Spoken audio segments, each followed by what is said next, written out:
The Mega Man Legacy Collection is out now, bringing 6 classic Capcom games to modern platforms. But this isn't a basic port, it's a faithful reproduction using source elements to create a reverent, future-proof version of all 6 games. But why are these 6 games so important, interesting, and fun? Let's take a quick look at all 6 games to see how they've changed over time, and how they became some of gaming's most revered adventures. Back in 1987, most 8-bit games took you from level to level, guiding you on a predetermined path. Mega Man 1 flipped the script by giving players a choice to tackle the 6 stages in any order we wanted. And part of the reason for this choice was what happened once you beat one of the stages. You actually stole the boss's weapon and could use it on the other bosses. This meant not just a rock-paper-scissors relationship among those bosses, but an elaborate mystery that kept school playgrounds abuzz with conversations about which boss was weak to the other, what order you should tackle the levels in, and all this happened years before the internet and even before many game magazines were widely available. The first few Mega Man games are kinda light on story, but the general premise, Dr. Wily steals 6 industrial robots and reprograms them for violence, was enough to get most kids on board. One other quick note about the first game, a small note about Mega Man himself, his idle animation. Most game characters in the 80s simply stood there, paralyzed without your input. Mega Man, on the other hand, blinked through the TV, suggesting he knew what to do but was simply awaiting your orders. A blinking character may not seem like a big deal today, but little details like this help make the character and the world feel real, a world that would only grow with Mega Man 2. Now you may have missed Mega Man 1 either because you never saw it at a rental shop or because the box art scared you away. But Mega Man 2 made a huge splash thanks to a dramatic opening that's inspired homages and parodies for years. Right away you can see improvements in the character select screen, the backgrounds, the variety of weapons obtained from the bosses. Just about everything in Mega Man 2 was stunning in its day. This is especially true of some of the bosses waiting for you in Dr. Wily's castle. But before you got to the castle, you had to tackle 8 all-new robots designed to send Mega Man to the scrap heap. These robot masters are great one-on-one battles in and of themselves, but the stages that lead up to them are some of the most iconic levels of all time. Flashman's slippery tiles, Heatman's mind-shredding platform section, and of course, Quickman's insta-kill beams of death. After defeating certain bosses, Mega Man's creator, Dr. Light, would complete new items for your use, handily named Item 1, 2, and 3. These are useful throughout the game, but if you're ready to walk down the speedrun path, they're also a great way to skip portions of the level.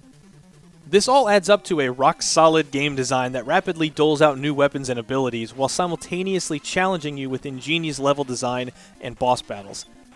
It's that very formula that helped make Mega Man 2 stand the test of time.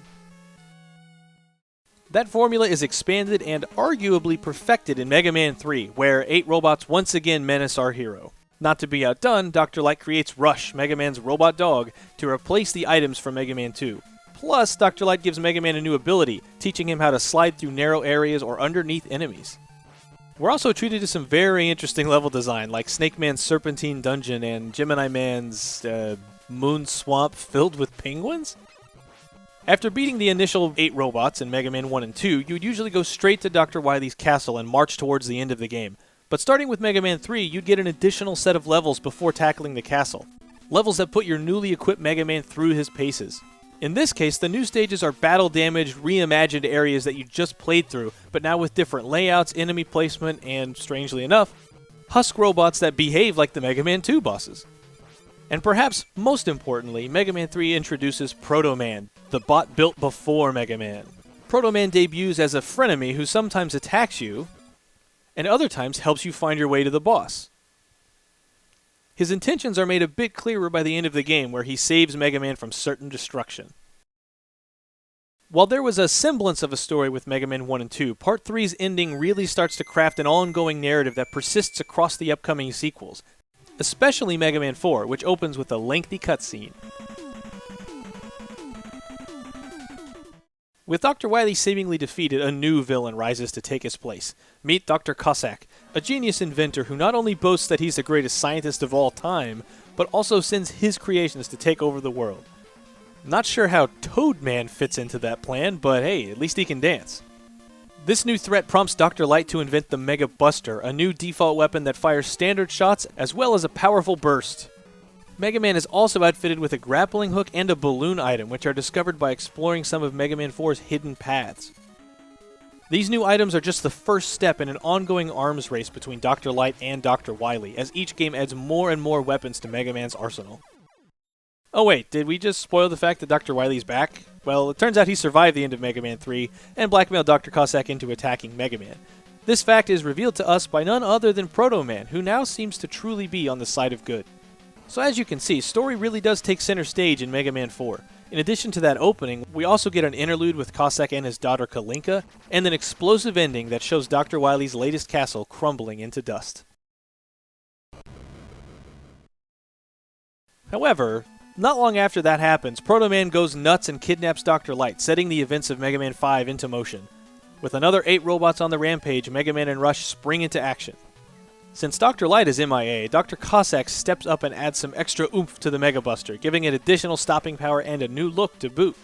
He also creates the helpful birdbot Beat, who can help Mega Man in battle, but only after you've spelled out Mega Man 5 in giant letters hidden around the world.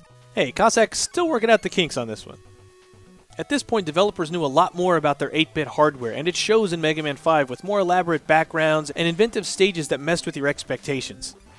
And as always, the music is among the best the era ever had.